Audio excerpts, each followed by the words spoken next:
record. Okay. All right, so I'm going to share the screen. So say hello, everybody here, about to do the forecast. All right, there I am screen sharing. Thank you. Okay, and I'll just go through this with you a little bit, Derek. I always recommend people have a surf folder. These are the main links. Like to check the buoys first, like we always do. Go to 44091, the New Jersey buoy. And it's reading 8.2 feet at 7 seconds, already pretty big.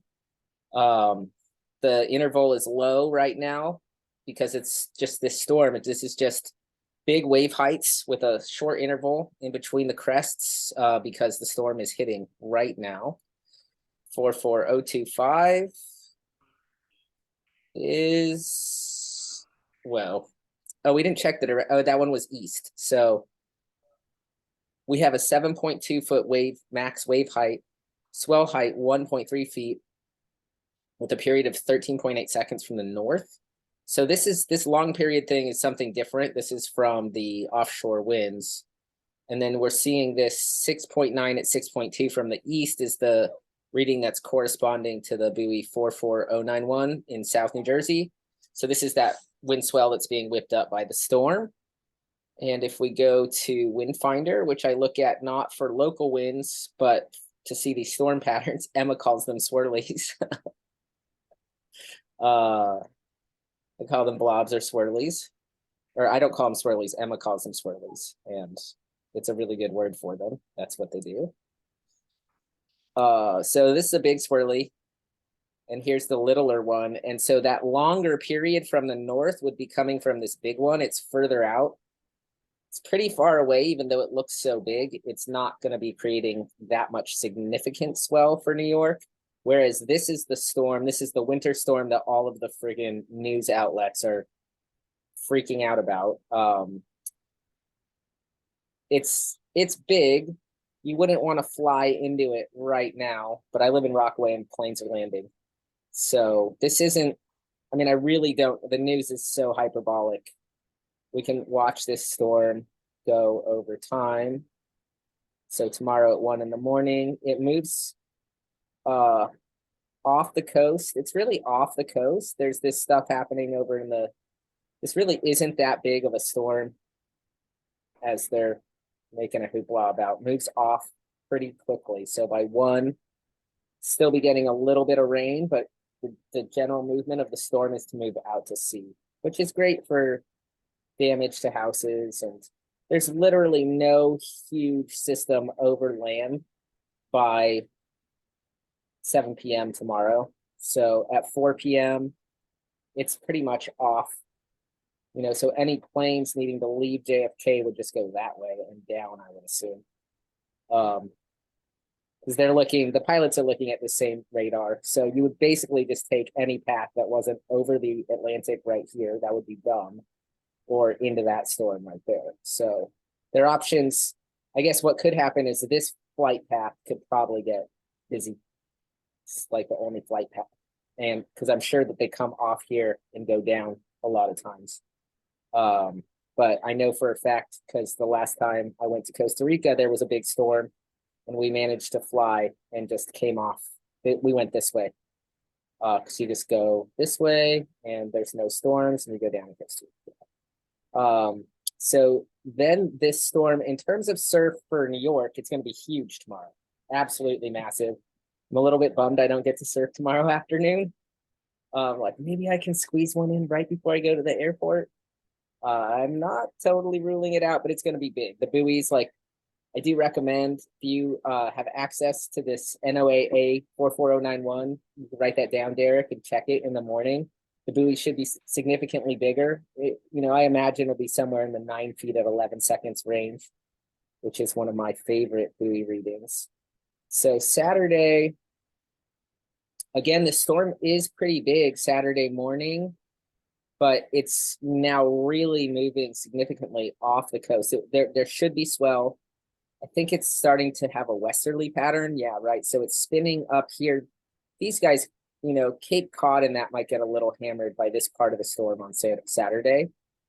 in Nova Scotia, Maine. Yeah, so actually the biggest part of the storm is hitting up here. If anybody's going to really get hit by it, that's where, and on Saturday, as it moves off and away. So we would expect it to go pretty flat pretty quickly over the day on Saturday. And then we have this normal winter pattern that we saw when I went for my trip to California, of the cold air pushing off the continent, pushing any swell away. That's pretty common. So if there's anything left over on Sunday, I'd be surprised. It'll be quite breezy. The system is still, pretty big, but nothing like really tight and intense. Like if you see a system like as big as this, which is probably going to create huge waves for Portugal and Spain, the UK, Ireland, and Morocco, all of this west coast of Europe and Africa will get significantly bigger waves and significantly much more weather, just because this is a bigger system, higher winds than the thing that is hitting us. And we watch it. It's going off the coast here, off the coast. It's Monday, it's really pushing again, hard off the coast. And that larger system is just gonna, wow, really grow right here outside the UK. So Ireland should probably get really big. Yeah. And even this will be a pretty northerly swell direction for Portugal. Something to also watch for, if we toggle over to the Pacific, is there's Hawaii, for this system to organize, because there's a contest at Pipeline, which is worth watching. It's great to watch events in Hawaii, because, well, Hawaii is the home of surfing, and just time-wise, they're 6 hours behind us. So you get home and like watch live surfing in Hawaii. And Hawaii is, from an ethical standpoint, I write a lot about it, the norms of surfing, the kind of conservative surfing norms about turn taking, respect, and etiquette were all developed in Hawaii, which is the home place of modern surfing. Let's see, the 17th. Oh yeah, so here we go. On the 17th, this thing starts to organize more right here. Let's see, 4 p.m., 7 p.m., 11 p.m., and it starts moving down towards Hawaii. And then on the 18th, it's a nice tight, it starts to get some tightness to it. And it's a bigger ball, and it's really close to Hawaii. So when we go to Surfline, this is what man, logged me out.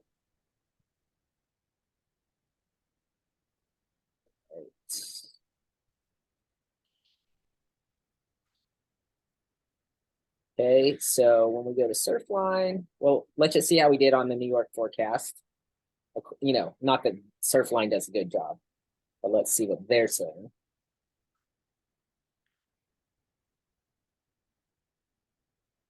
So yeah, they're saying tomorrow pretty big. We see this spike, 10 feet at 8 seconds, wasn't far off. And look at how rapidly the swell drops.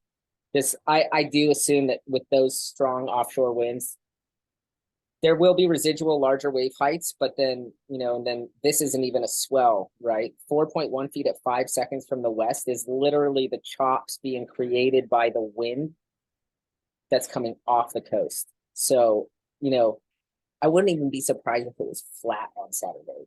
Maybe there'll be swell left over, and it'll be a really fun day for the intermediate and beginning surfer. But this is one of those quick, fast storms hitting our coast, and then going off the coast just as quickly as it came. Let's see here what they're saying. So yeah, we move into, perfect timing to go to Costa Rica.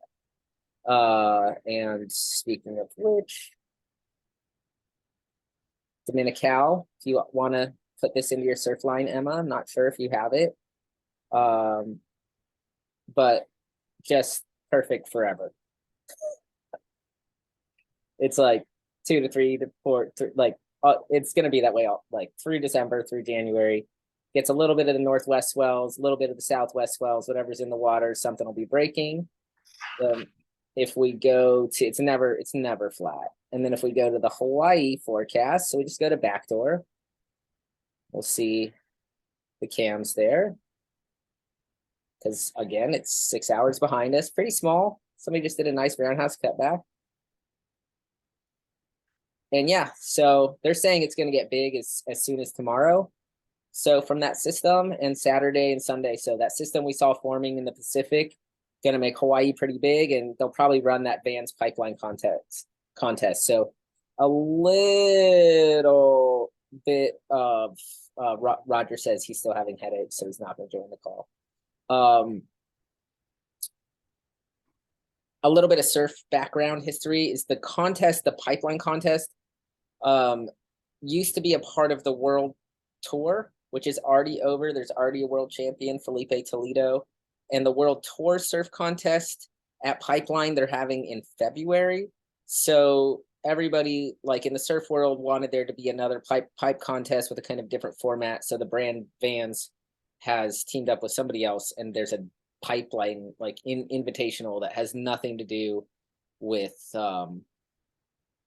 points towards winning a world title in the officially governed sanctioned surfing body World Surf League, which is going through some more changes. Pro surfing is pretty interesting in the fact that its governing body is constantly changing. Its rules are constantly changing. The formats are constantly changing. How many people are allowed on the world tour is constantly changing. So I don't even think that there's maybe like it's had a couple of 2 to 3 year runs where it was pretty much the same. But I would say that nearly every year there's some little tweak or some little change in the pro surfing format. So the WSL is not even starting till February. So all these Vans contests, they have nothing to do. Like, is it a different cohort, or I imagine it's a lot of the same people? So this is interesting. I mean, this has a lot to do with how surfing is set up vis-a-vis capitalism and as an athletic endeavor, as a professional sport, and how the values shift around what constitutes good surfing, what constitutes the best surfing, what kind of boards you are allowed to ride in order to win a world title. And so all of this has the like rough and ready history of pro surfing is that, you know, there have been surfing has always had this kind of quasi-competitive aspect to it, even in its ancient form in Hawaii. But really organized competition. I mean, there were actually there were some pretty high stakes for some of the ancient surfing competitions, like death. There's an old Mo Alelo Hawaiian folktale where this chief went to a surfing competition disguised as a commoner, and one of the other participants like accidentally ran into him and like touched his body, and you're not allowed to touch the physical person of a chief, but the other person didn't know he was a chief. So the guy not only did win the surfing competition, but then he revealed he was a chief, and he was like, hey, and you touched me, so I'm going to come back and slaughter you and your whole family, take all your canoes and your land, because you ran into me in the surfing competition. So that was some different rules back in the day. That's like another thing too. A lot of people really idealize a lot of different tribal societies, but Hawaii, there's a certain argument that Hawaii was so fractured with warring tribes that and they were like really harsh to each other, and people being just like in the Republic, there was some more tyrannical leaders, some oligarchic leaders, but actually what happened under Kamehameha I is that he unified all of the islands, so there became one sole leader. And one of the historical arguments is the unification under Kamehameha made it easier to conquer Hawaii as a unit. In terms of colonialism and imperialism. So that is an historical argument that some people make. As soon as surfing had its kind of like contemporary modern rebirth in the early 20th century in Hawaii, with not only the advent of like much more white people living there and Hollywood being involved in certain ways, and a bunch of different other political factors that allowed the Hawaiians to kind of become more visible in the sport that they never stopped practicing. Except for so many diseases killed so many Hawaiians, there were fewer Hawaiian surfers. But there was a lot of competition in terms of like, it looked more like who got the longest wave, who could paddle back out the fastest, sometimes who got the biggest wave. So all the value systems, and then the surfboard designs started just changing. You know, they started noticing that they wanted to be more in the curl. So Tom Blake invented the fin, and then they made the surfboards more hollow. So all of the surfboard design innovation has been kind of alongside this a little bit competitive part of surfing, where we're doing it for one another, in the sense of we want to show each other our performance and what's possible on the wave. And there can be more and less friendliness in that kind of competition. And then there was never that much money in it. And for a lot of also other reasons, surfing was seen as this kind of derelict sport, you know, not a thing that like good, wholesome people did, is for losers and bums. So up until the 1970s, I mean, really up until 2 years ago, but really up until the 1970s, there was no real official in the 60s. There was the start of a kind of a world tour. There was no money in surfing. You know, people were as we started this talk, like people were trying to figure out all of the shit that they could do to keep surfing. You know, through the 60s, obviously one of the biggest livelihoods was drug dealing. And boards were like a really good way to like hide and mule drugs. You know, they found surfboards like just with bricks of drugs inside of them. And then also around this, it had this like kismet with fashion as well. Also fashion made a huge change in the early 20th century, away from, you know, the corseting and the kind of kept lifestyle of the European aristocracy, and more towards a kind of sporting American model. So as early as like the late 19th century, the 1890s, the Gibson girl in New York who played golf. And then you have 1910, Coco Chanel really starting to make like leisure wear for women out of Jersey, you know, taking her lover's clothing and turning it into clothes for women. And that was not an ideal, like anything athletic, loose fitting, showing the body, showing athleticism was not in fashion until that time in human history. And surfing, you know, benefited from being this more naked athletic sport with bronzed bodies, right? Where the ideal before was pale white bodies. So it had this a clothing industry, Hollywood crossover appeal early on. And then you have in the 60s and 70s surf companies, like legit surf companies, first of all tied to surfboard making, and then tied to wetsuit manufacture and clothing, and the trunks, right? The trunks arguably came before the trunks came before the wetsuits. And then surfers of all the genders, you know, it's super demanding and makes a nice physique if you're doing it all of the time. So it was common for people to be like a stunt woman and a model and a surf instructor and like and a waitress, and like have 5 jobs to surf all of the time. And they're all kind of adjacent to this kind of leisure lifestyle image base. And so in the 70s, you have some Australian guys that are like, we fucking rip at this thing. We're as good as the best footballers in Australia. They're getting paid a shit ton of money and we're not getting paid shit. We need a real world tour. This needs to be a legitimate sport. We're athletes.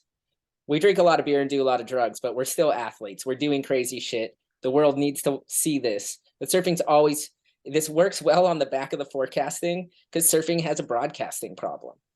Because if there aren't ways, you can't, just like with scheduling surf lessons with me, I teach this forecasting so that, like to get her session in 2 days ago, Emma texted me the day before and was like, it looks like there's some swirlies that are going to move off just enough for there to be waves, but not too big, but not too small for us to surf. Do you have session? And I'm like, yeah, perfect. Good call. Let's go surfing.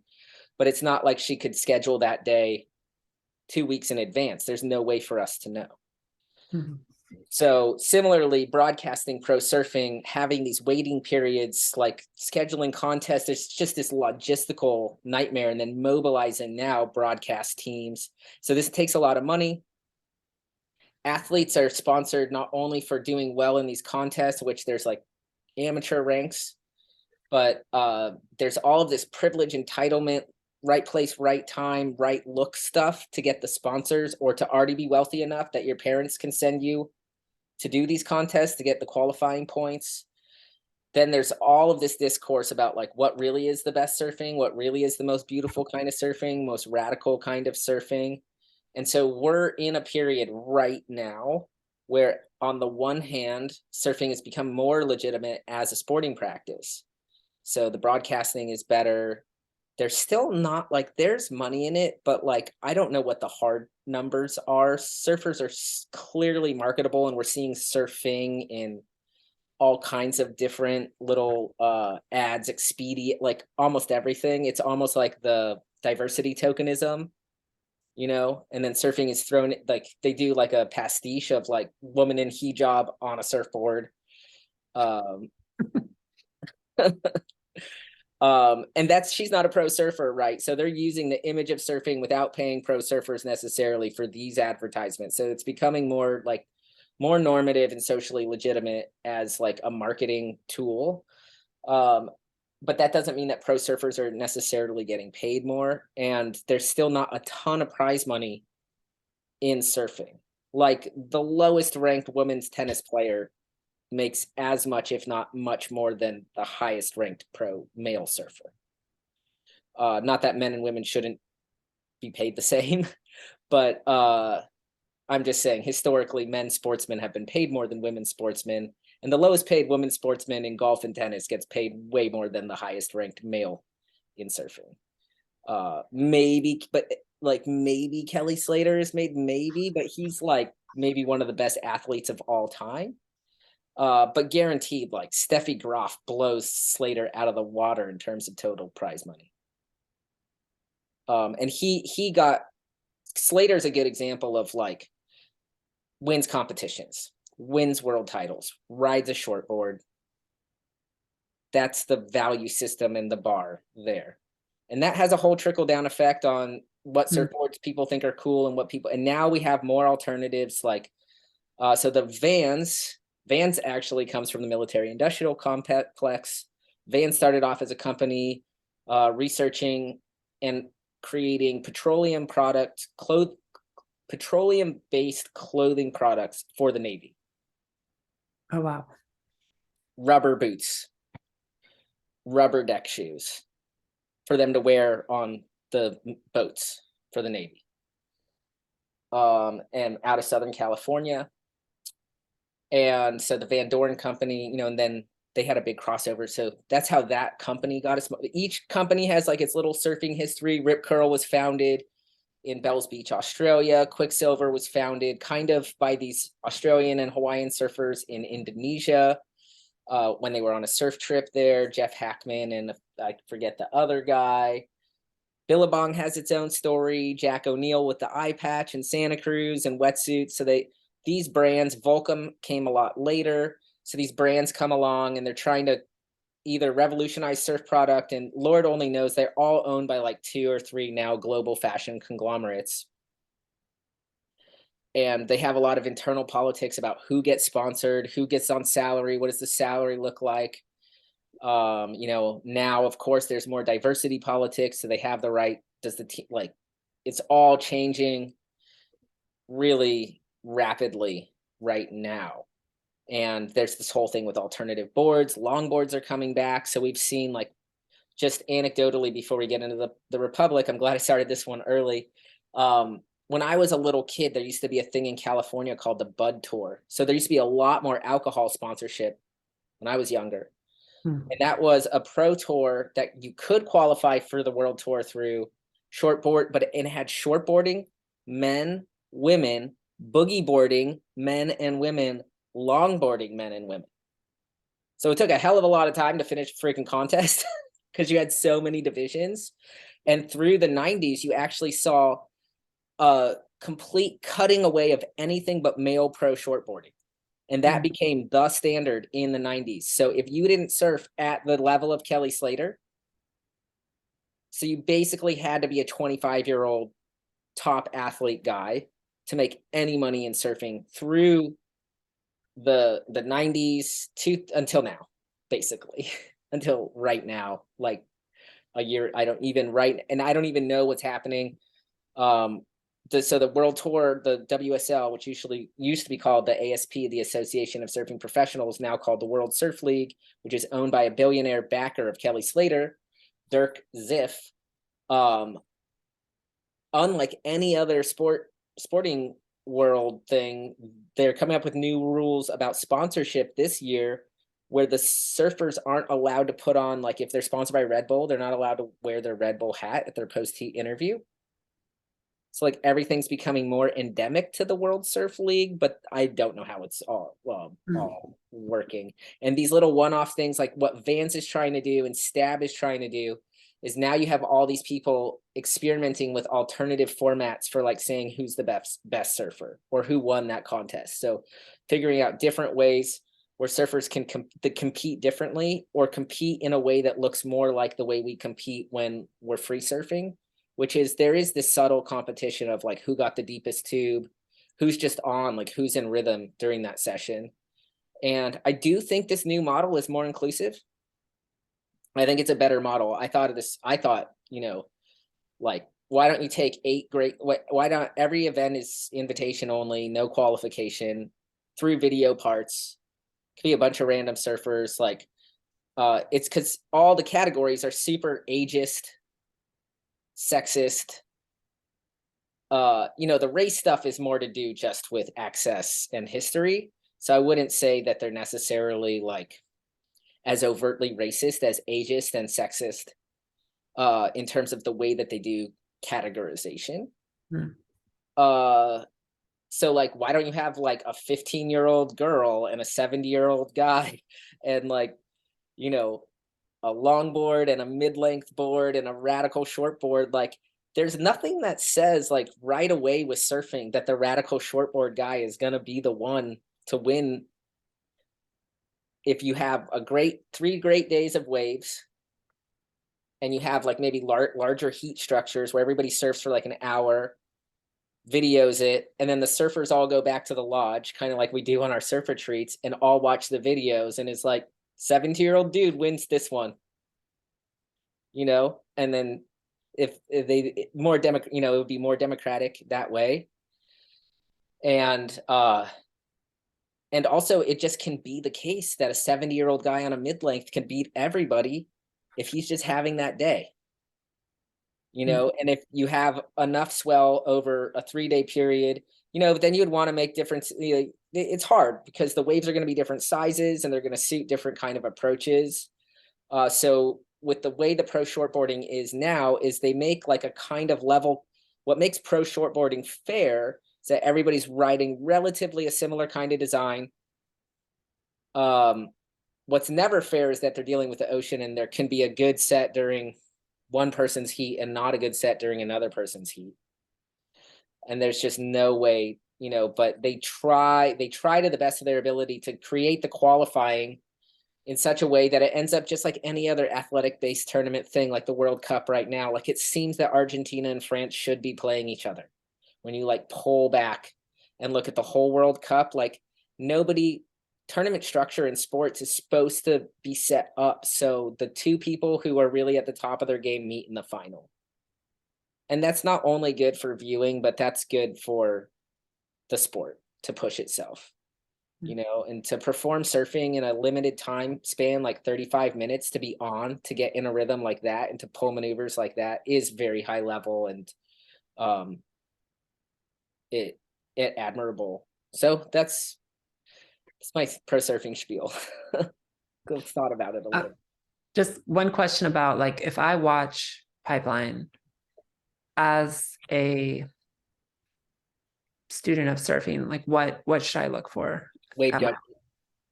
wave judgment? The one thing that is the same in the recreational, there's one thing you can't, this is what wins all forms of surfing competition. And you guys will get the newsletter tomorrow where I'm actually writing all about this, is wave selection.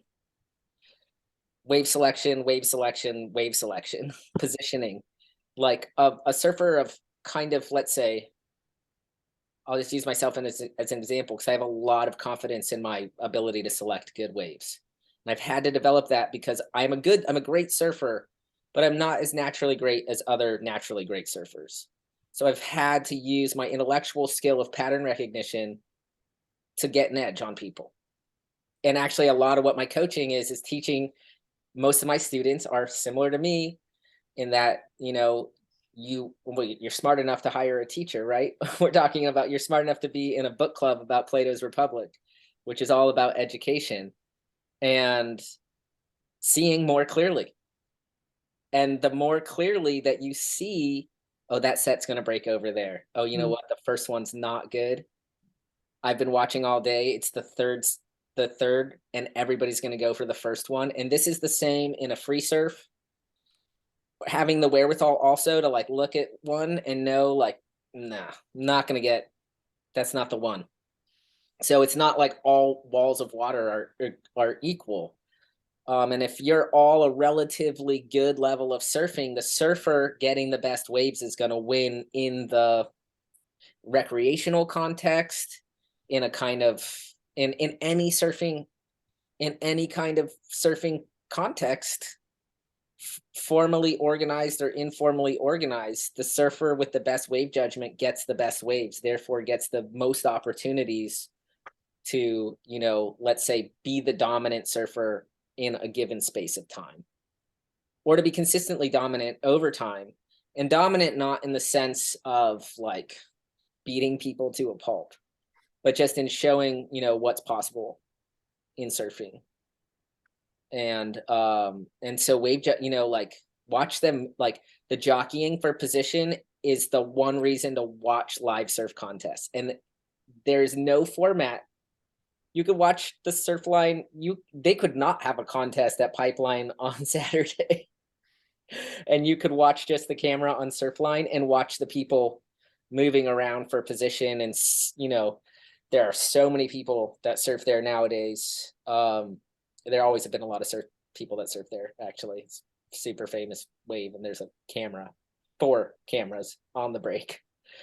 And the other thing, just terminologically, surf historically, Pipeline is an A-frame. And if you get to watch a surf contest, no matter what the format, the announcers are going to talk a lot about the buoys and the direction of the swell that's going to be best for Pipeline.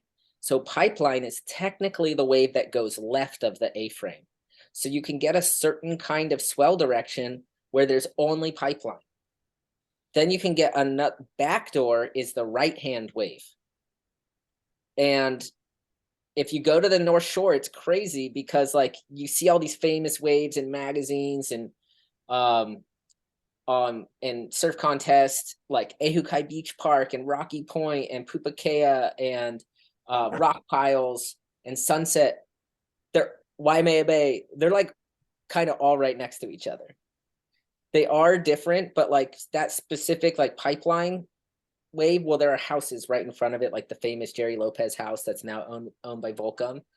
But so Pipeline, when it's doing its thing, when it's specifically really doing its thing, and if it is, they'll talk about the swell direction and how much sand is or isn't over the reef, which makes a really big difference. So it's mostly these huge coral heads, which are super gnarly and scary. And they have like caves underneath. This Tahitian surfer died in 2016. He got pushed under wait, no, 2006. He got pushed under a cave in the reef, and it was not even a big day. Like, it was big for us, but not for Pipeline. So the right is called backdoor. And then the wave right next to backdoor, which you don't get to surf in a contest, but you'll see people out, is called off the wall. And it's like mostly a closeout, except for people make tubes there. But so you can have swells where there's only backdoor, like pipes of Mushburger, and it's just rights, tubing rights. Then you have swells that's just pipeline, backdoor is not working. And then you have swells that it's the A-frame, and some waves go left, and sometimes it's pipe and backdoor. And so listening to the announcers talk about which kind, and just seeing which swell it is, are the people in the contest mostly going left, mostly going right? And looking at the criteria for getting tubed is very interesting too. Like, how deep is deep? I think a lot of people, when you watch judged surfing, wherever there's a score given to a ride, I think for even me, like, I know I've watched pro surfing for so long, like, I'm good at judging. I know how to give the scores. I know how to score my own rides, but their threes would be like a 11 for you.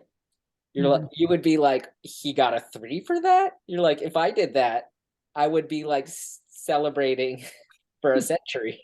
Totally. So just seeing like that scale and surfers, is one of the greatest things I think about surfing culture, is that we are so, the best of us and the best of surfing culture is so self-critical, and not satisfied.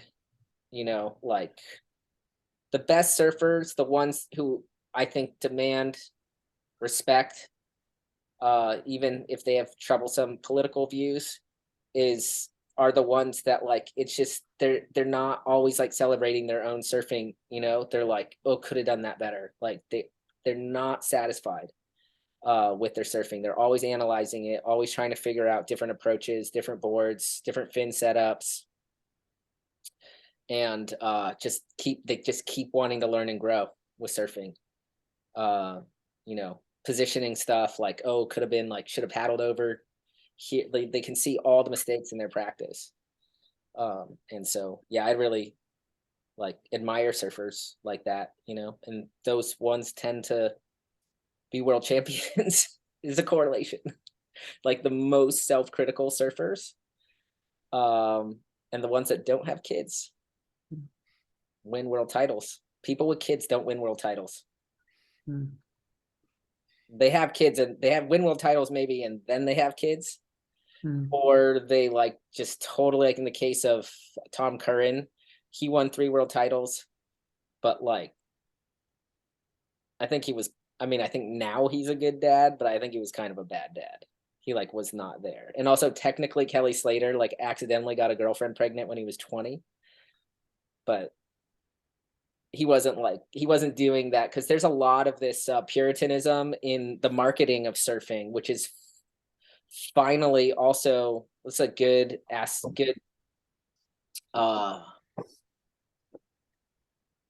what do I want to say, like, missing the word, but with all of this kind of push towards inclusion and diversity, and I think the unfortunate tokenism that's going on for the sake of corporate or capitalist gain, there is a good effect to surfing, which is this kind of like, it's all about God and the heterosexual normative family. Still there, still a lot of people writing on their Instagram, thank you, Jesus, for everything that I have. And it's all about family, and surfing is all about family. And like, you're like, oh my God, just get off of Instagram and get back to your Fox News. But that used to be the only way to keep your sponsors. And that's not the case anymore, which is cool. So, yeah. Any other questions about pro surfing before we dig in here? Not for me, but I'm sorry to say this, but I think I need to run. I was only going to be able to stay until like 8 or so. Okay, well, we didn't get to I the Republic. apologize. I It's could okay. I'm It's not okay. gonna do this typically, but I'm really looking forward to coming to this Well, next you know time. what? I think then in this case, though, this is helpful. What I'm gonna do is we'll do another Play-Doh when I'm in Okay. Costa Rica next Okay. Thursday. That's easy enough for me to do, and Sophia can jump in. She is really smart too. Which my partner is studying to be a psychoanalyst, and Oh wow. Emma, we can talk a little. I think we should. I want to talk a little bit about the text, and then we can. Speaking of these next two books are so psychoanalytic. It's crazy. He has a dream theory. He has a theory of desire and the affects. Also, that like quantifying how tyrannical you are. Well, that's not so psychoanalytic, right? But Insane. that is to me, in my reading, in my background in philosophy, that is some Pythagoreanism. That is, Plato is a super Pythagorean philosopher. I would say that he is more influenced by Pythagoras than any of the other pre-Socratic philosophers. And so all of the nuptial number, the numerical values of like how tyrannical you are, how removed from goodness you are on a numerical scale is straight from Pythagoras. So is the reincarnation, right? Because there's a theory of reincarnation here, and the theory of the soul being undying or immortal, which goes into the reincarnation. The way I'm very interested in this, the concept of the word in Greek is athanatos, so undying, death, thanatos with the alpha privative, so not dying, which, yeah, we could call immortal, but it also could be like infinite or infinite or eternal as well, which are a little bit different than saying immortal, because there's something mortal about the suke, but also not, because some people choose to come back as animals. So there's like some also like primitive animism in here as well. Yeah, all the numerical stuff though for me is just like historically very Pythagorean, and yeah, part of also math being the only kind of certainty. This is the start of like, and why in your earlier philosophy classes you've had people like really mathematizing a lot of the arguments, making them very like logical with symbolic functions for premises and conclusions and things like that. And I don't think Plato would be opposed to that, in the sense that he did like to mathematize everything.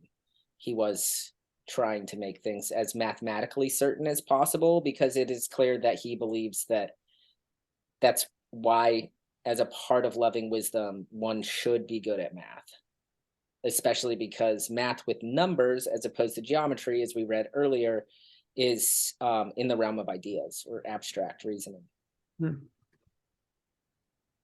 it takes developing the part of your soul, the small part, right? The little part, the smallest part of the divided line, that is supposed to be the king of all of the other parts of your soul. The king, not the tyrant.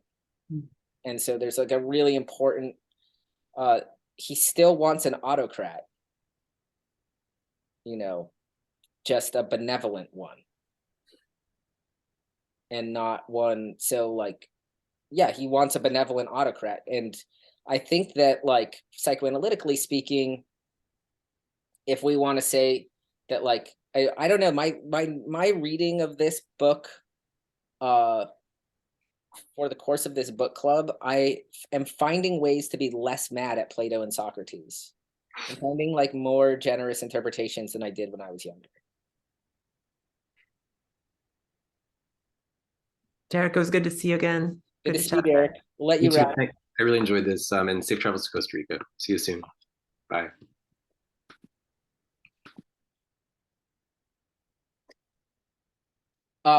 So yeah, we can talk about that for a little bit. Just because I think that it is interesting. Because when I read this at first, I was like, this is so like anti, so proto-Christian, anti-body, take care of the soul. The Pythagoreans had a saying that the soul is, or the body is the prison from which the soul desires to escape. So kind of like I thought it was, I read it in the terms of like, don't give in to any desires, like have this really austere diet and exercise regime, and don't give in to any kind of like fleshly pleasure at all, because that's just what a stupid person does, and you're just like running around chasing after a satisfaction that you're just basically feeding the beast that's never going to be satisfied. That's how I read this when I was younger. Mm. And I didn't read it this way this time. Because when I read it this time, I was like, no, he's actually saying that interpretation is extreme the other way. Hmm. And so it's actually in a sense a kind of tyranny to be so afraid and to not take care of those animals are going to be worse. Right? If we're going to use that analogy of these hungry animals that don't do logical reasoning, they only have appetites. And like those are parts of our soul because we are animals with reason. And the logical function, the noetic part of ourself that's supposed to know the whole and how the whole is supposed to act in harmony with itself, isn't going to starve those parts. That's not the point. He says in multiple places, like you need to, within reason, like take care of the appetitive parts. You just have to know what constitutes the care. So he has a part where he says, it's really, thinking of all this diet and exercise stuff as I am these days. He says,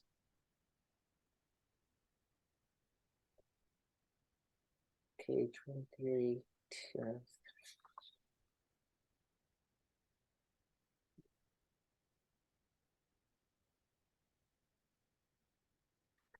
Where I thought I had written it down, but I must have just underlined it in the text, which is, just see where it is. It's in book 9. It's not in book 10. I will say right now, ending with a myth is a very nice flourish. A lot of people quite like ponder about that myth at the end, but it seems to make sense to me. Oh yes, here it is. So, but when I suppose a man's condition is healthy and sober, and he goes to sleep after arousing. So this is when he's talking about dreams, and how like this is the start of like a dream theory of unconsciousness, where he's like, basically you do anything you want when you dream. Right. You can kill who you want, you can fuck who you want. You just, and any of those latent desires are going to start, like if you have a lot of those latent desires, you're going to have more of those kinds of dreams. And he's like, so we can imagine actually a person who has more of those latent desires can have more of that fitful kind of sleep, whereas a healthier person who's got all of that stuff a little bit more managed is going to have a less fitful sleep. And he says, but when I suppose a man's condition is healthy and sober, and he goes to sleep after arousing his rational part and entertaining it with fair words and thoughts, and attaining to clear self-consciousness while he has neither starved nor indulged to repletion his appetitive part, so that it may be lulled to sleep and not disturb the better part by its pleasure or pain, but may suffer in that isolated purity to examine and reach out towards and apprehend some of the things unknown to it, past, present, or future. And when he has in like manner tamed his passionate part, and does not after a quarrel fall asleep with anger still awake within him, but if he has thus quieted the two elements in his soul, the passionate and the appetitive, and quickened the third, the noetic, or dianoetic, in which reason resides, and so goes to his rest, you are aware that in such case he is most likely to apprehend truth, and the visions of his dreams are least likely to be lawless. Hmm. And lawless, interestingly, it's a very interesting word. Like, this is where, well, I would just say, malista haptetai kai hekista paranomos. Paranomos. So, nomos is the Greek word for law. And paranomos does mean like lawless or against the law. But it also means like a nomos is something also like a law of nature. Like a physical law. And yeah, and it means law in the sense that we mean law. I guess nomos does. But it's just really interesting. It doesn't necessarily mean law, though, in the sense of like a legal code necessarily. It means more like a law in terms of like something like a law of nature, which those are hard to distinguish also specifically like on a moral or ethical level. But I think that like pace the last conversation that we had when you were like really like, whoa, the tyrant seeming so much like Donald Trump and all of the followers, it's too stark, right? That they are translating lawlessness with pure freedom. Or they're correlating lawlessness, indulging in every appetite with unlimited, with freedom, with complete freedom. And I think most wisdom traditions where there are wise and holy people have been saying from the beginning of our history, like, that's not freedom. Doing whatever you want when you want is not freedom. Yeah. And then you get these characters, like this has always been the case with Donald Trump, right? He clearly, and I think he really clearly illustrates Plato's point about the tyrant really well. He is like a classical textbook tyrant. He comes out of a democratic milieu. He convinces everybody that injustice is better than justice, and you'd be fucking dumb if you tried to be just. Nobody likes him. He has to be sequestered in his little thing. Like, he can't go out. He has made so many enemies. He has to pander to lackeys. He is the slave of his own lackeys. He's the slave of his own followers and ratings, even like ratings. He's clearly has no control of his appetites. Just his physiognomy just speaks volumes. And we also know about his McDonald's thing, and he doesn't promote health in his own system at all. It's all his own system. I mean, the orange fucking hair. Yeah. Something that, well, maybe this is there in the Republic and I am not seeing it, but something that's so fascinating about Trump is how, he is all those things. But he's good at something. Like, he's a genius in some sense. Like, he can. This is in the Republic. This is in the Republic, remember? He's not saying that these people are stupid. That's not the right equation, right? The tyrant can be very smart. And in fact, the most dangerous ones are really smart. That was in book 6, 7, 8, one of the a ways back, right? Where he's like, look, this is how this person becomes corrupt. They were really sharp. And then they fell in with a certain crowd that was like, hey, you're really smart. You should use, like, in sophistry, right? Like, use this argument for this, and then the kids start going around making people look dumb just because they're quicker and sharper than they are. And so they're using in Plato, Socrates in this text is like, these are the most dangerous people because they could have been philosophers. They had all the requisite rational intelligence to become philosophers, but their love of honor, something gets sparked. So basically what he's saying is that like there is a part of them that once they go down a certain road is hard to recover. This is the part that gets corrupted. It's the part that's supposed to be the good king, the part that's supposed to watch over these appetites. And they get in these positions where enough people give them, pander to them and blow them up and give them all of these things, and their intelligence opens all of these doors and gives them all of this access and all of this power that they literally become drunk with the power. So they no longer see as clearly as they once did, where they started off as everybody started off as a playful child, and with more and less access to education.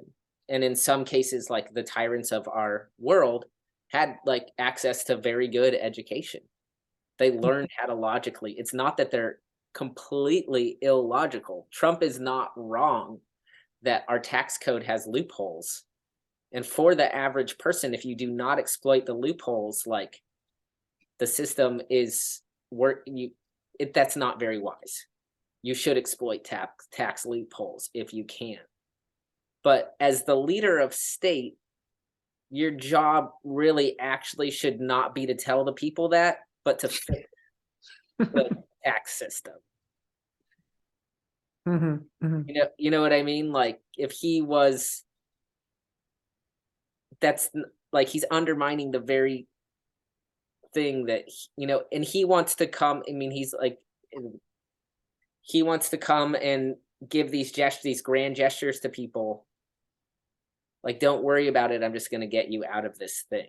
I'm just going to move this around and move this here. You don't have to know what's going on. And on the one hand, like our system is like, so I've said this before, but like, this is the saving grace of American democracy is that things don't move quickly. So even with a tyrant like Trump, who didn't get to become a tyrant, right? He didn't actually get to become one. Not yet. And he's like got a dwindling time frame to become one.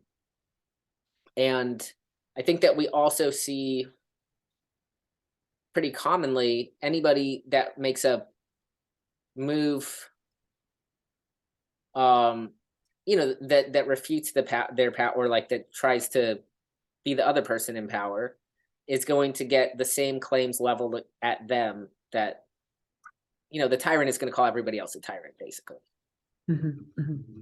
Yeah. I mean, that's their thing with all the Trump supporters, Biden hatred stuff. Like what I'm hearing in our conversation is like, neither of us really hate. I don't hate Donald Trump, like as a person. And what Plato and Socrates are advocating for, I think here too, is for if you are endeavoring to be a just person, to care and to love wisdom, and therefore to care about the stakes of defining what justice might mean, then when you notice that somebody, what he is looking for is the psychic mechanisms and the story, the account, the logos, because logos means account, for how a person becomes unjust. He's not being like, this whole book isn't like, there's just bad people and good people. And like, that's it. You're born just, you're born, he does have the noble lie, which is some people are born for certain like skill sets better, that like more than some people are born with certain skill sets. I mean, he does equate those with metals. That's problematic in that hierarchical ordering, but then it also comes to be the case that like we can't really tell who is what. who is which metal at the end of the day. Right. So there is that sort of, that's a form of compassion, really, like to seek out, like, how did this terrible person become this way? And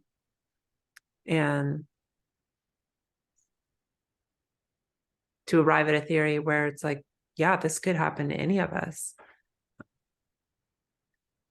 Yeah, also, I mean, it helps you, like, if you understand a person's motivations and drives, you can, I mean, I hate to use this word, but like, you can be wise enough to not trigger the worst parts of them. Like, this is what we were talking about with like talking to your conservative family members. Like, you have to know like when to push them and how to push them, and like driving them into a corner, any animal, usually not the best strategy for dealing with irrational animals. Yeah.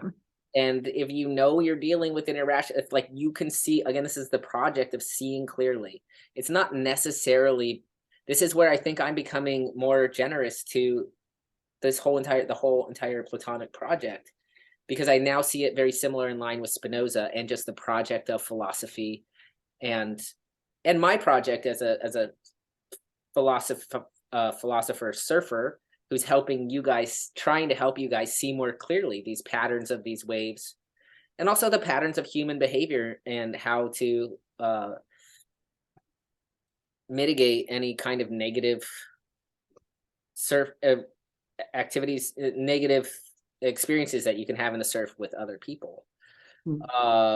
And have tools to like, oh, that's that kind of, you could kind of see those kinds of actors from far away. And because I've dealt with so much bullying in surfing, in my experience, like I have had to develop I have developed, I don't think it, I don't know if compassionate is the word that I would use for it, because I don't suffer with them. I don't share a pathos with them, but I at least can understand, see clearly the way that I am affected by them and the way that they are, processing reality.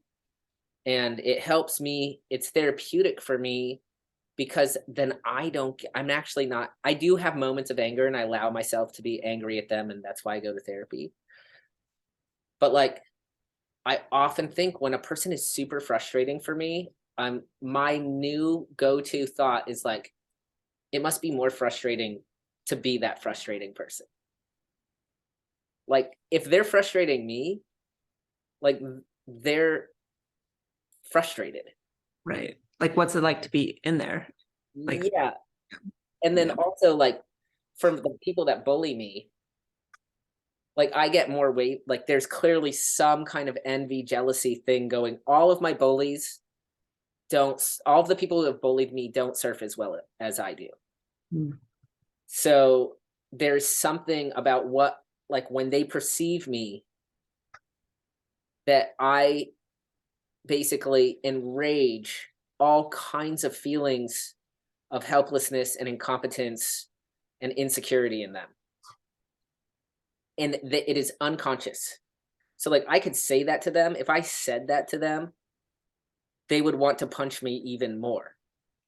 Right? I mean, this is castration anxiety, like in psychoanalytic language. All castration anxiety is a taking away of power, right? Like, it's just symbolic for taking power away. And so there's never been a case, like, all these different beaches I've been a local at for a little bit of time. The best surfers at those beaches like me. They never bully me. Because they like, and I've heard them say to the bully people, they're like, what is your problem with him? They're like, he's whatever. like, he's not even getting waves that you even want. Like, what's the deal? And these people are not socialized. This is like the issue with that. Again, another word that I think probably needs to be reconceived, but it's working for now, like the whole toxic masculinity thing. What's toxic about it is like precisely in that it is a cesspool of unprocessed emotion. And in a way, Plato and Socrates are actually talking about in a tyrant is a toxically masculine person. It's a person that, like, I mean, the line, it's just insane. This one, the tyrant is someone who is unable to control himself and yet attempts to rule over others. I mean, it's like, do you need a more textbook? And when you think of that's why also this text seems much more flexible. So I think that like some of the conservative strains that come through in this text can be interpreted generously towards like any of the fundamental versions of the religions of the book, Islam, Christianity, and Judaism. But I think it's much more flexible than they are. I see how those interpretations can come about of like, you need to have discipline and you need to obey the law. But this book is about discourse. It's about coming up together as a community for the kinds of laws and actually for an openness that like what constitutes a natural law might change, right? So it's not saying having emotions is bad or having desires is bad. It's saying not being able to reflect about the emotions and the desires and letting them just do what they want with you. That's not that. So like, I'm thinking a lot of the religious fundamentalists that have these positions about gender and sex and the family structure. And this is just this thing I think we've already talked about. And like, these are the people raping young men in hotel rooms. They're the tyrant. They can't control. The only way they can control that internal desire is to externally enslave other people. And and they cause so much harm, and the harm that they're causing inside themselves by not talking about, like, literally just basically they won't even allow themselves to verbalize to anyone. They don't feel comfortable verbalizing that they had a sexual thought about somebody who, with the way their social norms are set up, it's said is forbidden for them to desire. And then they have the desire and they don't know how to reconcile the feeling of having the desire with the social norm not to have that feeling. So to me, they're illogic because this person doesn't get to the stage of reason because they're so disabled by the social norms that they become hyper defensive and hyper projective of their own pain. And they really need to cause the same suffering that they feel to other people. Like, if I can't have it, why can you? I'm obeying those norms. I'm obeying the social norms that keep order. If I gave into this desire, so they think they're being the king. They think they're having the discipline and being the philosopher king by obeying the social norm. But they're not being the philosopher king because they're not asking whether the social norm is true and good.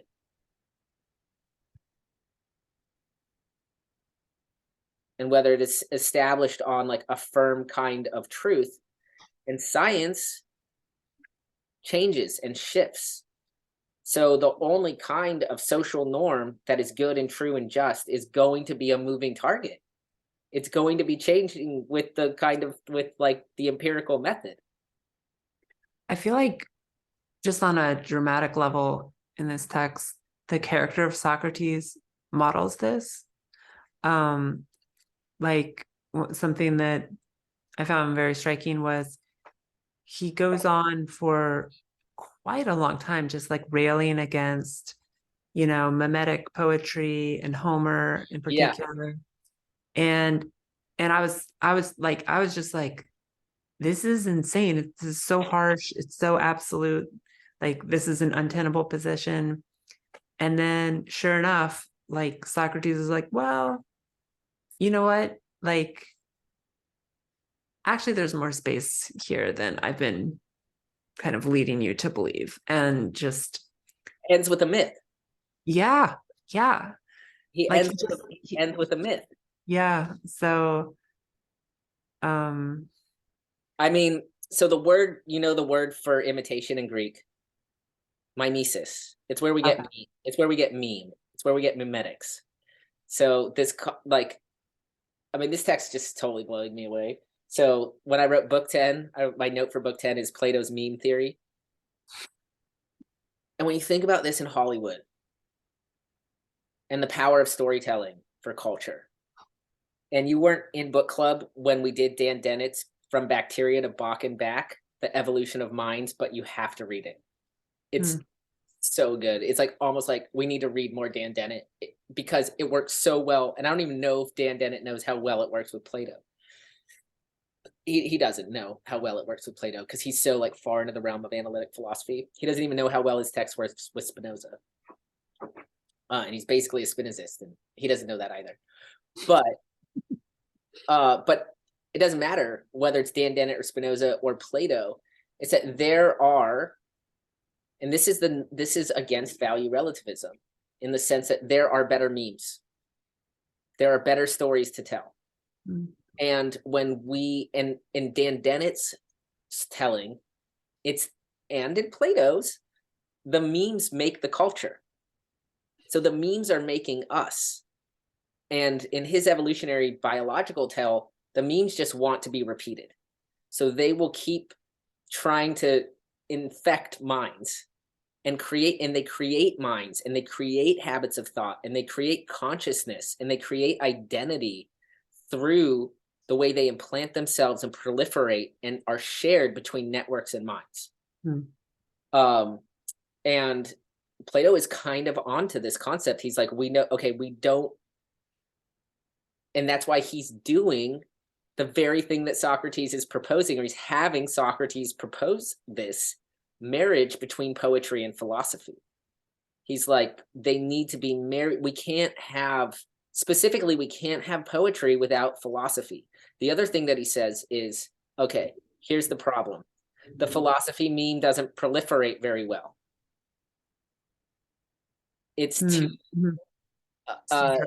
it's very difficult to imitate because the target's always moving. So if you're doing philosophy well, it causes you to work more and more and to find the joy in that eros of searching and not finding.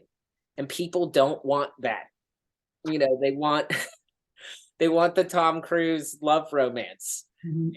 Like they want the happy ending. They want America saves the day. With all this bloodshed and violence and like that, this other stuff that's just like bombarding them. And the other thing, that I think tragedy does, and Martha Nussbaum is very good about this. Like, and maybe he's wrong here to have to go through like a little bit more fine comb reading of the text, but he's saying that tragedy just like finds these stories of human enraged passions and just like repeats them. And so people feel justified. They see Achilles pouting, Agamemnon and Clytemnestra killing each other, all of this retributive violence, retributive justice, rape. And we just replay these memes over and over and over again. And then and then they end with feasting. and then we're like, oh yeah, that's cool. We're going to have our feast. We don't have to be, like, this is our culture. This is just what's always been done. It's okay. Like to be like Agamemnon or to be like Clytemnestra. or to be like Orestes and like take revenge for on your dad's behalf against your mom. And on the one hand, maybe the morals of those stories aren't as good, and to like model yourself after those characters is, or to let yourself off the hook because you're just like human, just like you're human, all too human, like they are, is not good. What they do present us with, though, is this picture of humanity that we can learn more about how we react, about what retributive violence does to a society, about how, you know, superstitious beliefs can tear a family apart. So there are morals in those stories, but in order for me to extract those kinds of morals, I have to do a kind of crit theory. I have to do philosophy on about the tragedy. So I can't just like imitate mindlessly and feel justified in my irrational behaviors because my heroes of my culture do that.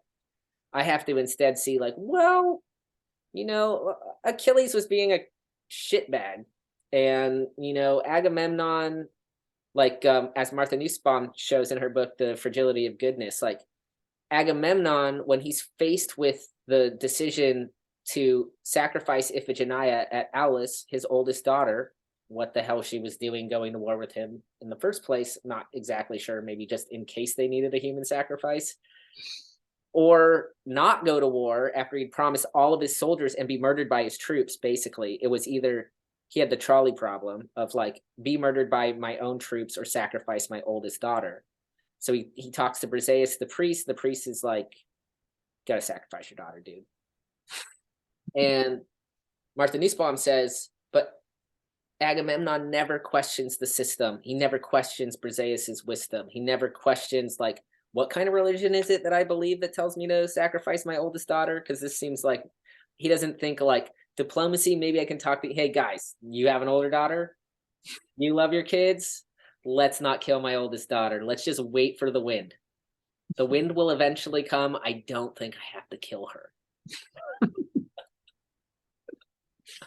Which killing her offsets the whole entire Oresteia, which is and Lord only knows if this stuff was true in Greek history, but it's true enough now that they've told the stories over and over and over and over again, and all of the tragedians, and most of their stories have to do with patricide, matricide, fratricide,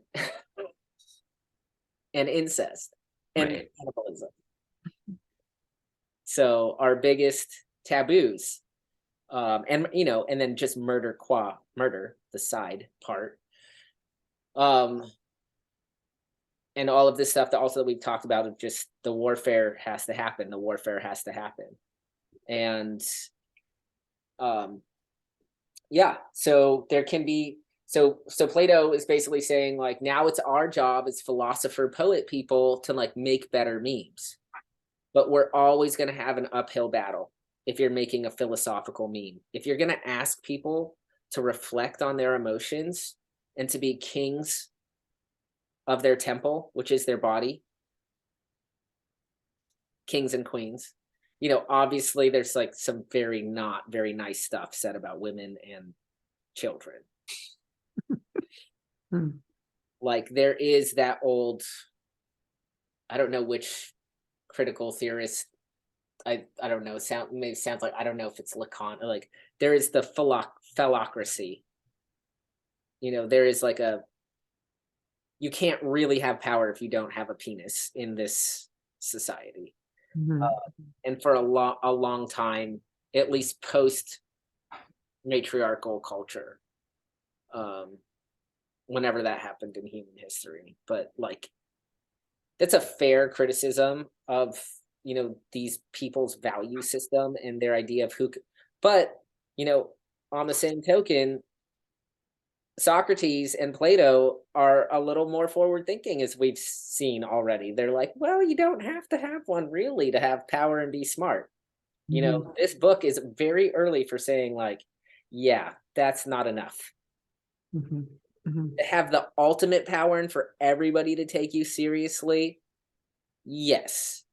You need to have that. Nobody's going to take you seriously as a ruler if you're a cisgendered woman or any gendered woman, really. If you're a woman, Mhm. yeah, that's clear. They use the word woman. They don't. They would, yeah, they would just they wouldn't accept probably, but they had models of female warriors and things like that. So you could be a powerful woman, probably not the leader of the society at that Mhm. time. But still, it's pretty forward. I'd say it's pretty forward. It's only going to go backwards from here. It doesn't go forward. Aristotle doesn't make anything better in that regard. Yeah. He makes everything worse in that regard. I mean, Aristotle. I really do like Aristotle for other reasons, and it's turning out in like modern physics that certain things that Aristotle said like might actually, not the unmoved mover isn't true, but maybe an eternalism, if you want to call it God, uh, fine. That would just be a convention to say that we don't know what's before the Big Bang. Hmm. But it, a philosophical God could not care specifically about human beings. It could only make everything that is, and not, and then this gets into really thorny territory with just that everything exists and continues to exist is itself good. And then you have to get into the things that like start to assert the power of taking away Hmm. from the powers of existing. That's really, I can't even, that just hurt my brain to like start to think about that. But that's why like I have to say philosophers have social problems. Because like it's funny, I talked to this guy in the water one time, and he really sweet guy, Oliver, and he owns that surfboard tribe, the board rental on 67th Street. Oh, okay. Yeah. Brother Lloyd.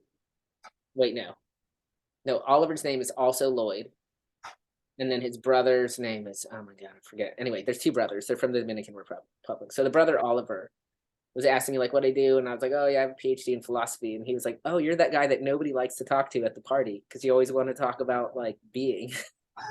I feel so seen. You always want to talk about being. I'm like, exactly. Like, if we're not getting down to the ultimate questions, what are we really talking about? It's like, why I'm still here. You're the only one that came to book club tonight, but I'm like, no, you're one person. I have a captive audience. Um, but you guys have it too, right? Like you ask questions about like, why does it have to be that way? Mhm. Why does it, like, all of us who come to book club at various times, sometimes there's more of us, sometimes there's only two of us, but none of you would engage in this or even consent to read texts like Plato's Republic if you weren't philosophers, if you didn't care about like, why is this way? Mhm. Why does it have to be that way? And want to engage with other people, like we're like-minded that way. And I feel, well, my personal experience as a philosopher since I was a small person has been that like it is socially hard sometimes because people on all varieties of the spectrum politically want to be like, it's just this way, and if you question me, I'm going to smash you.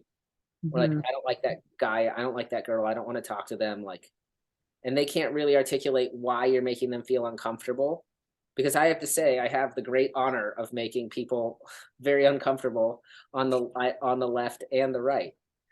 And I just know this because Sophia has like a lot of queer friends, some of who I'm not allowed at their house or in the vicinity. I have to like drop her off at the BART station. Um, and like I don't have anything like, I like them. I just am like very curious to know certain things, and they're not tolerant of me. And like I'm willing to tolerate them. Um I don't and then on the conservatives, the conservative people I know through my dad and my brother's side, like I frustrate them because like I can have I don't make them as mad. They don't get as reactively violent at me or tell Interesting. me to like go away from their bonfire. Mm. They get frustrated that I don't like this guy Jeremy. He's like, but he's like, why don't you like I was like, we don't believe the same, Jeremy. We don't. I can talk to you because I have like some skills of like knowing your code, Mm. but we don't see the same way, you know, but like it never erupts in violence. Yeah. Or like something violent like I'm banned. Mhm, mhm. You know, that is only usually that's only usually in the actual physical violence of the surfing context of the bullies and something not to do uh with overt kind of like philosophical. Well, the only thing that's philosophical is that like I'm looking at surfing in this very critical philosophical lens and educating. Actually no, it is, I mean, I'm educating people and bringing people into surfing, and they want to keep it insular and they don't want to let anybody else in, and like they're not willing to reflect on like how they got in like miraculously or something, like nobody took you under their wing. Or you know, their position. This is interesting because a lot of these people that have something like a beef with me, it's that they practice surfing in a pure manner and I'm a sophist, right? Because I sell my surfing knowledge. Mm. So I'm distorting and perverting their pure pursuit of surfing. Mhm, mhm. And so they look at me as somebody who is, yeah, really but then I don't understand necessarily also where these people draw the line with like they're wearing a Billabong wetsuit. Mhm. Or you know, I'm like, that's a problem with purity. Any kind of purity politics without, you know, philosophy is like where, so it's not okay for this guy to be a surfing coach, but it's okay for Billabong to have a sweatshop in Thailand and sell you this surfing product for you to go surfing. Mhm, mhm. Or for somebody to like own and run a surf shop, like are they going and beating up, I don't know, Nigel and the breakwater guy, you know, like Yeah. Or yeah, have any business adjacent to surfing, right? At all. Then yeah. you're making money off of surfing, and like you can't have a surfing infrastructure if people aren't making money off of surfing. So I think these people are unreflected because they're not looking at the way that everything is connected. You know, and a lot of these bullies that I have in surfing, maybe more on the East Coast, I always think too, like I know, I'm like, we vote the same. Hmm. It's really funny. Like I know they probably go to like, they probably went to a lot of the George Floyd stuff. They probably like they see themselves. I mean, they also very unwittingly have white savior narratives, like Hmm. completely unconsciously motivating them. And they feel like the most altruistic and the saviors of the surf zone. Yeah, yeah. So That's pretty gross. That's pretty gross. it's Yeah. really gross. But again, like my generous, I think I like the word generous interpretation again, because like maybe it is compassion, maybe I'm putting myself in their shoes a little bit, but I would think of it more just as like analyzing them as the kind of beings that they are, which is related to the kind of being that I am, right? Through my own, a person that is affected, has emotions. Um, is that like they have like a lot of unprocessed violent rage. They have a lot of unprocessed rage, Mhm, mhm. unreflected, unprocessed, and that it actually ultimately feels better to process your rage. I mean, I think that's why I'm getting this like more generous interpretation of this text, where again, the first time I read it, I was like, I read it as like, be hyper rational, don't have emotions. Mhm, I mhm. don't feel that that's what it's saying. Yeah. Yeah,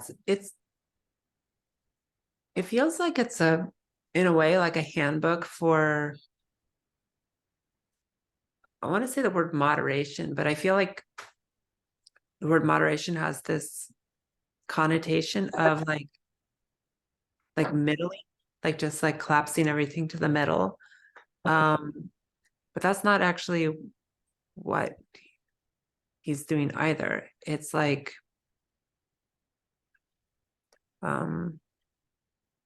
this very intelligent, very precise, but also highly balanced sort of thing. It's maybe like fundamentally an unfinishable project. Definitely unfinishable project. The balancing act, it's the striving and never arriving. The balancing act doesn't, that's why it's a hard meme to imitate. It's why it's not a very popular meme to imitate. It's why, like, it's been popular enough that philosophy, we're still reading Plato's Republic. So it has some legs. And there's enough of us that are born, we're all born with reason. We're all born able to logically ratiocinate. We're all born with the capacity to reflect. We're all born with the capacity to remember. We can be impaired later not to have memories. That's something completely different. But you're absolutely right, because then the striving is to understand, what is that mean? What is that average? Because it's a balancing act that goes, you have to be vigilant, and you have to be like, okay, that's getting a little crazy. Like, let's take it back. Let's see where other people are coming from, and where I'm being now tyrannical.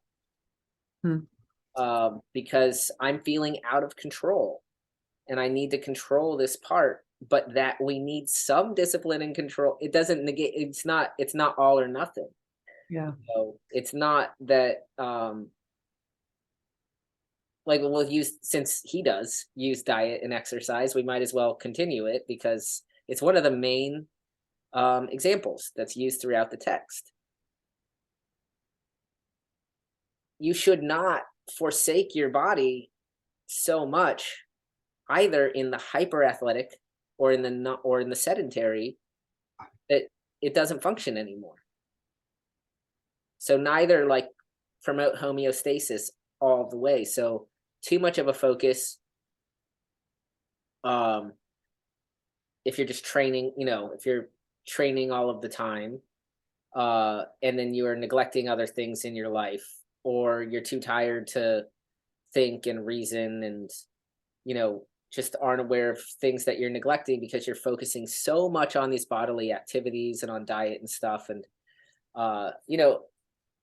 for athletes, this is tricky. This is why I'm so into the, like, because I have to, like, use my body as my job, and I can find myself, like, going down these rabbit holes of, like, trying to find this more certainty, in terms of, I'm going down one right now, personally, where there's all of this conflicting research on protein intake, and it's, like, driving me it's driving me nuts, because there's one body of research that says that basically any kind of higher protein intake, plant or animal, but animals worse,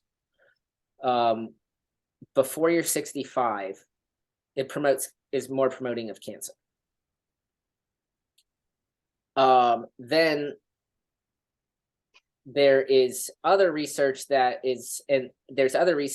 like, it's only true if it's animal protein. And that actually vegans shouldn't have high protein, because if they don't eat animals, they're protein deficient. But instead, if you want to build lean muscle mass and have a higher metabolism because you have more muscle than fat, you're going to have more protein. And if you want to have this kind of metabolism, then you need to do, and also resistance training is good for longevity. So you're mixing all of these different kinds of values, which I'm coming to find very interesting. So it's like, is the ultimate value longevity? is the ultimate value athletic performance and longevity? Being thin for a culture that praises thinness, or being thin because being thin is going to promote your longevity, which is different. Then you happen to cohere to the cultural norm of looking thin and feeling thin, but you're not doing it for that normative reason. You're doing it to live longer. Or everything seems to point towards restricted caloric intake does promote longevity. So somebody trying to rev up their metabolism and build lean muscle mass so they could have higher caloric intake without fat gain is just trying to, like, you know, eat more and have it not and stay slim. So, and it's all this math of what makes you happy. Are you, and not like, you don't want to be so restrictive that you binge. You want to have, you know, I would say it's probably good to like have habits that just feel sustainable and easy, and you don't have to think that much about them, and you're relatively happy with how you look and you feel, and you have a lot of coherence between inner and outer, and you listen. Oh, there's your cat. And then you listen, but then you listen when things are wrong. And this is this process of the moderation thing that is so hard, though, because, you know, we do know when things are wrong. You know, again, like to our conversation in the car, like something was wrong with me in May. And something that could get measured was wrong with me. My cholesterol was way too high. I also wasn't pleased with how I looked in the wetsuit all the way. I know, if I'm being honest, I was not. For how much activity I did, I was in pain too, real physical pain. Like I looked like a 90-year-old when I got up from the dinner table. And I do have like a lot of fortitude to push through all of that, but I got to a breaking point where I'm like, this is not sustainable. And I got turned on to this high protein vegan diet, which has worked. I'm not in pain. I lost the little tiny bit of fat that I had that was making it harder for me to recover. It was from alcohol. But now I don't know. Was that just because I never worked out and now I don't drink? So did I need to have, now I'm in this question of like, did I need to have do I need to have a high protein diet? Is that promoting now? Am I like promoting cancer? Like, is it possible that like I'm actually on a diet that could be more promoting of cancer? Or is the fact that I surf 20 hours a week and do resistance training mean that I actually am not like a normal average sedentary person? So I do need to eat a higher calorie diet, not because I enjoy eating, but to stay alive. Because it would be stupid of me to be on a caloric restriction thinking it was going to make, because there are also anecdotal stories of some of these longevity researchers who found these correlations with caloric restriction and longevity, and then they die at like 70 because they've been fucking starving themselves. Anyway, I've been going down a rabbit hole with it. It's a little too obsessive. That's what I'm saying. Yeah.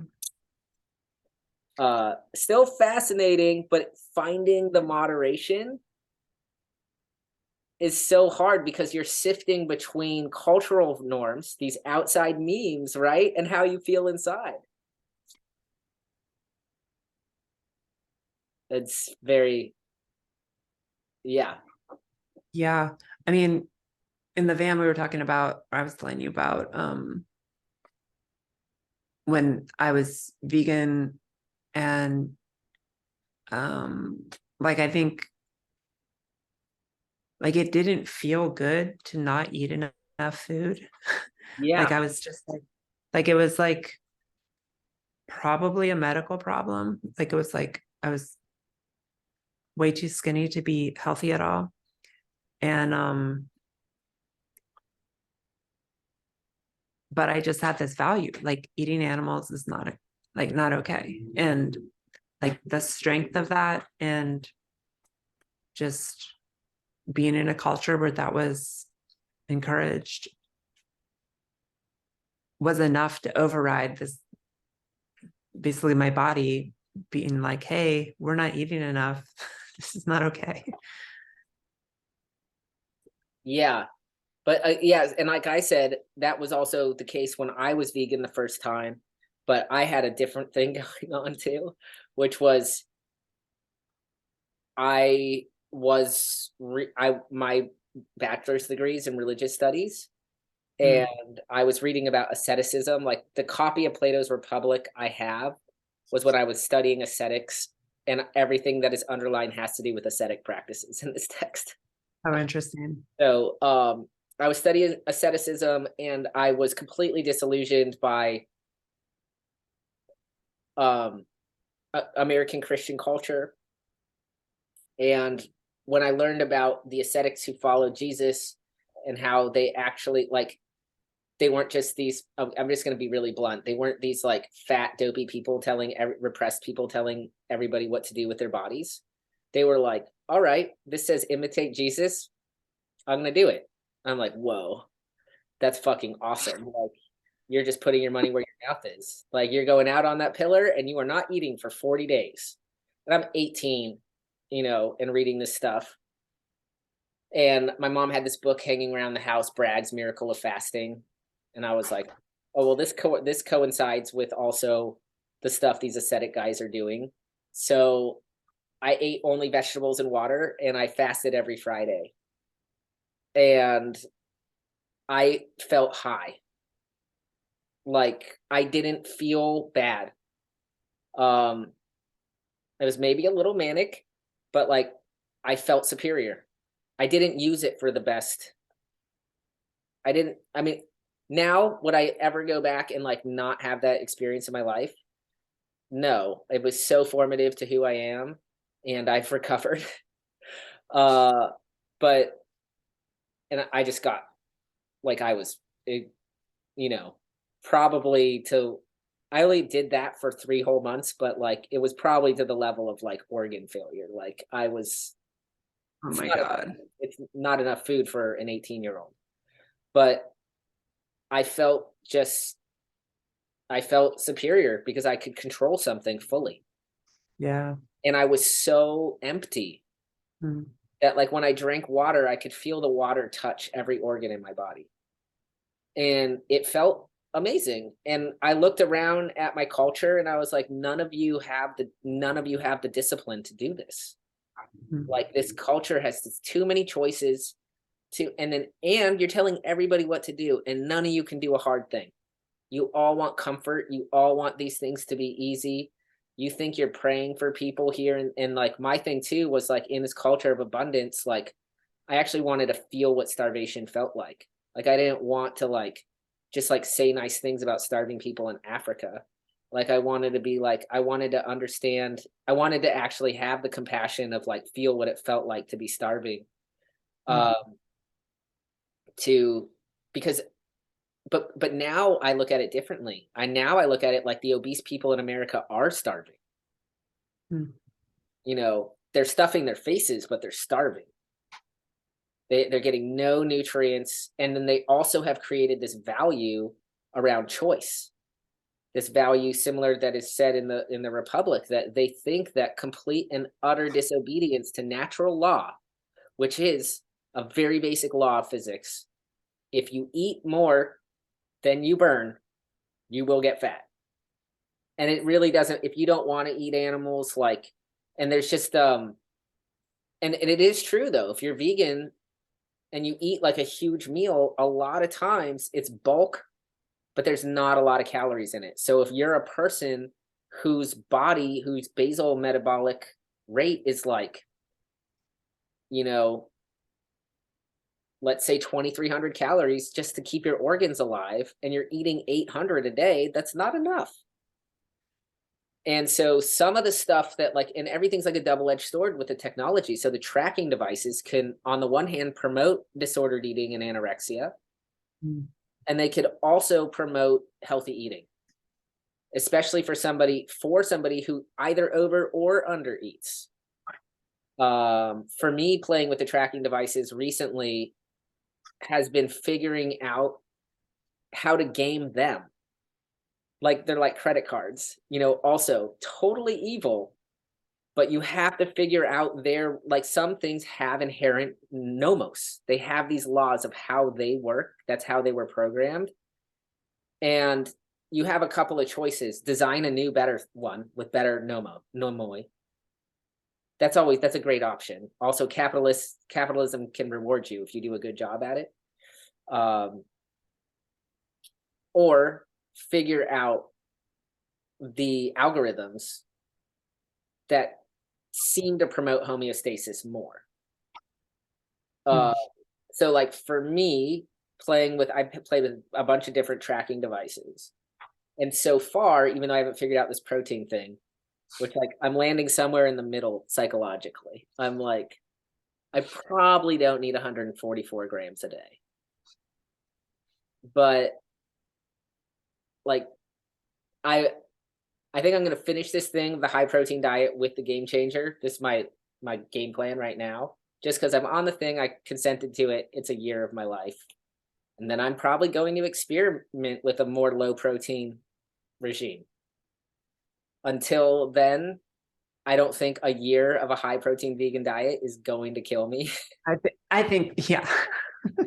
I Or think make me live like 1 year less of my life.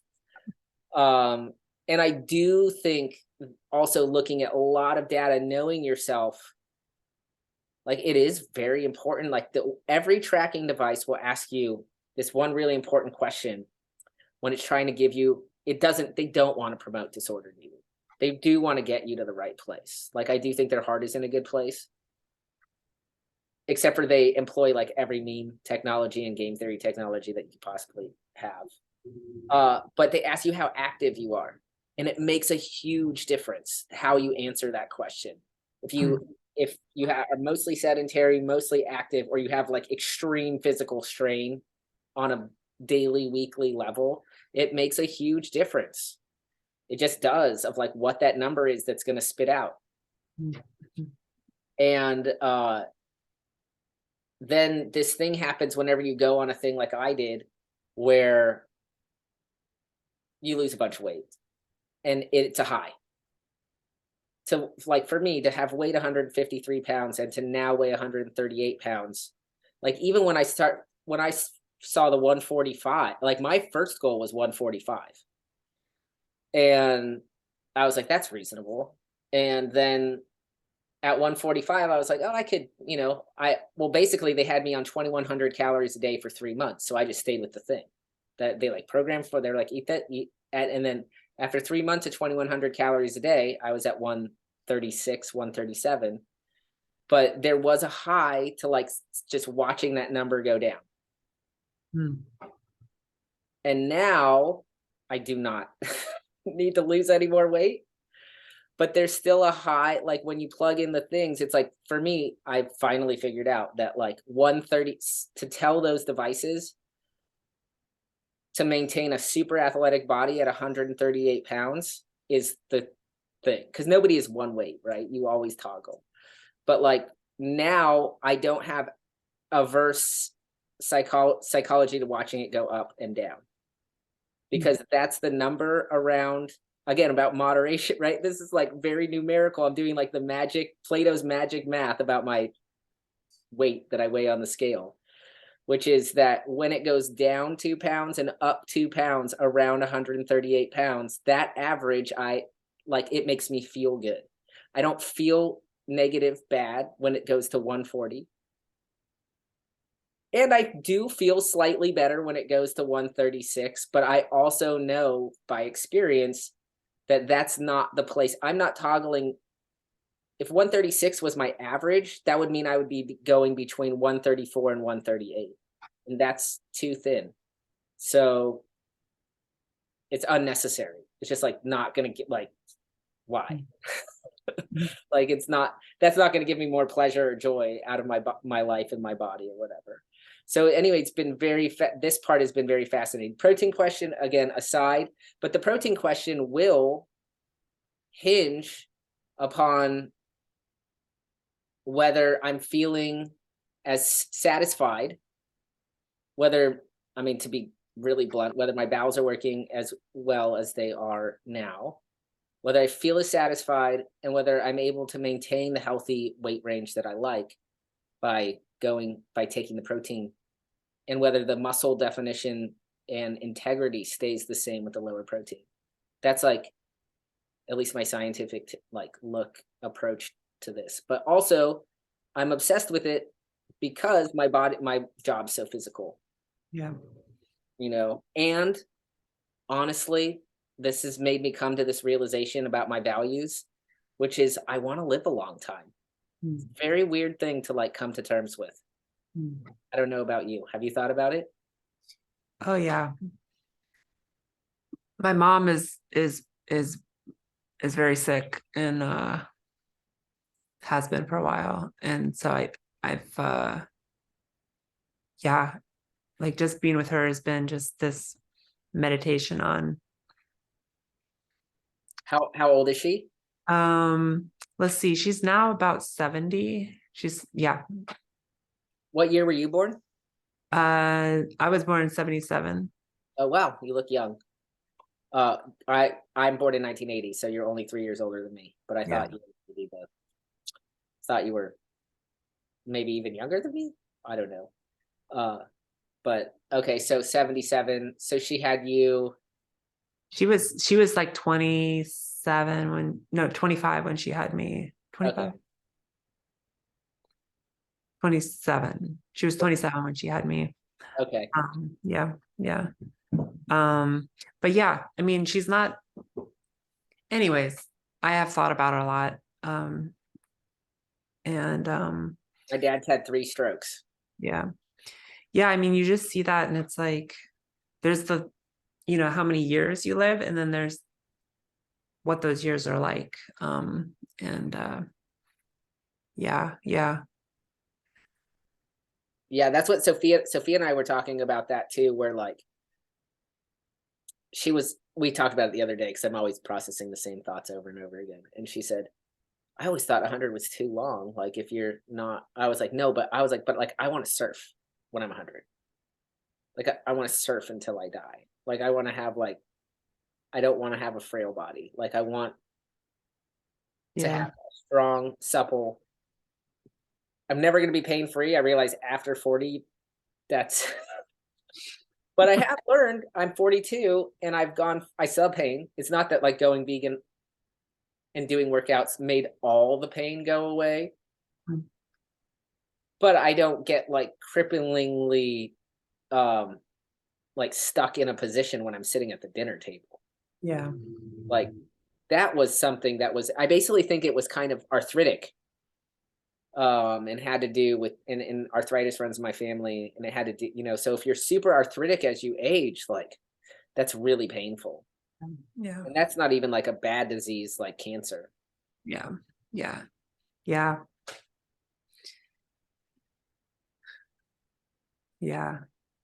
And I don't know, I think again, about we should go, but I think a lot of people,